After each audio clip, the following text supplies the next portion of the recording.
बहुत ही चर्चित मूवी बाहुबली, जी हाँ भैया, बाहुबली के सीक्वल बाहुबली 2 का ट्रेलर यूट्यूब पर आ चुकल बा। आप सब जाई देखी, बहुत ही बढ़िया ट्रेलर लागत। देखला के बाद आप सब बताएं कि इंडिया में भी ऐसा मूवी बनेली सब।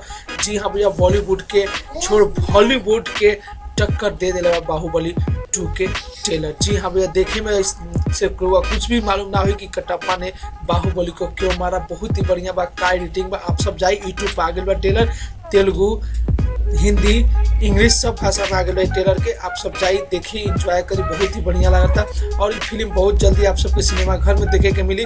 जहिया ये फिल्म रिलीज हुई बताई सबको, ऐसे तो 28 अप्रैल के बतावल जाता, लेकिन कंफर्म नहीं बसा। कुछ खबर खाती है हमारा चैनल के सब्सक्राइब करी। बाय बाय, टेक केयर, जय भोजपुरी।